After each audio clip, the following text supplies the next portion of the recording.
How free do you want to be?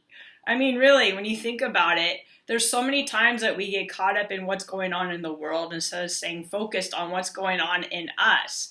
So many times we try to control the outer so we don't get triggered, so we don't feel anything inside that might stir it up. So we say we only want to be around happy people. We only want to be around good things. We only want good things to happen.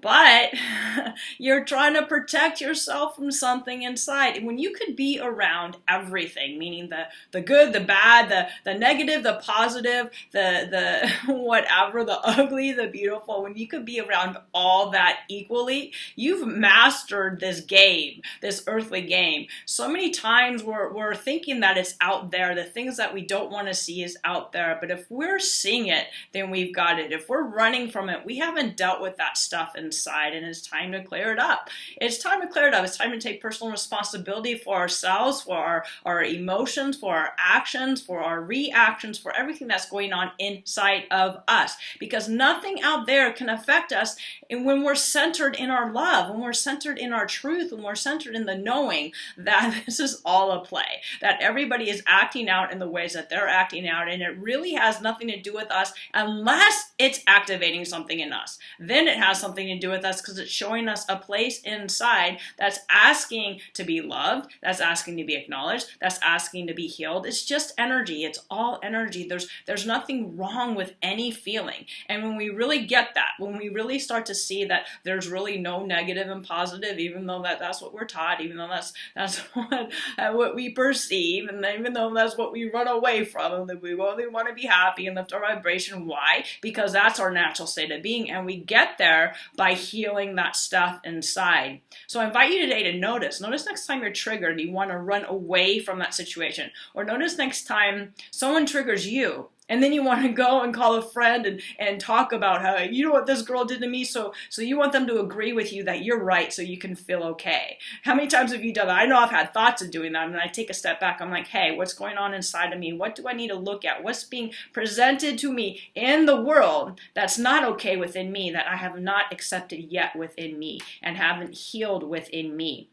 This journey really is about taking personal responsibility for ourselves, for our vibration. We are vibrational beings, and wherever we're vibrating at is how we're going to experience life. You know, the law of attraction states that where we're vibrating at, we attract into our lives. This is true in many situations, but not always true, because we're all helping each other. We're all walking each other home. And if you're a true light worker, I wrote this in a few of my recent articles, you're going to attract the lower level vibrations. Why? Because unconsciously, they want to feel your energy. They want to feel that vibration. They want that. But the same token, they're scared of it. So they're going to come at you and try to bring you down to their level. But do your best to stay centered in the love. Do your best to stay centered in your peace. Because once you give in, which you're giving your power away to somebody else, you're letting go of who you are. You're letting go of the truth of you.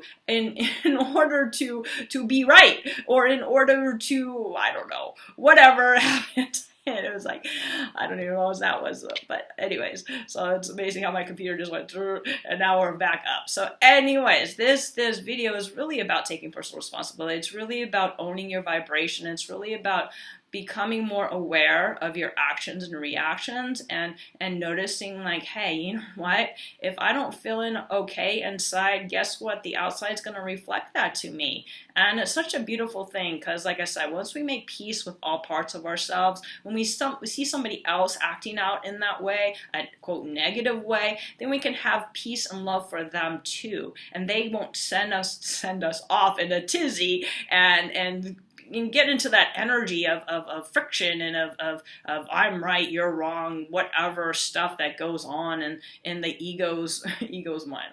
I don't like the word ego, but to a lot of people they do. But for me, the ego is just a scared part of us that wants to be loved. So it tries so hard to be right. It tries so hard to I don't know, do whatever it needs to do in order to sustain itself.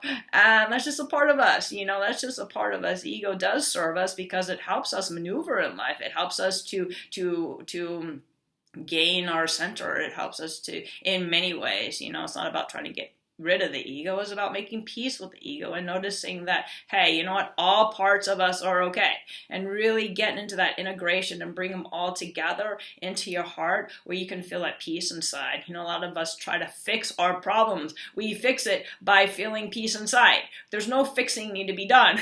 So you fix it, but you don't fix anything. Move into the loving and everything else dissolves. Nothing at a lower vibration can enter you if you're in the loving. So that's why my whole thing is about living in the loving. That's what I do with my clients. That's what I'm bringing to the world. That's what I do my best to stay in that vibration of love. And I invite you, if you choose, to do it too, because I can only say for myself, it makes life so much more easier. And my wish for you is that you can find some inner peace inside, no matter what's happening on your earth, in on your earthly ride. So I hope this video inspired you in one way or another. I'm over here cheering you on. I know that you can do anything you set your heart to, or your mind to, but your heart to. Listen to your heart. Let it guide you and show you what to do. I, over here, loving you.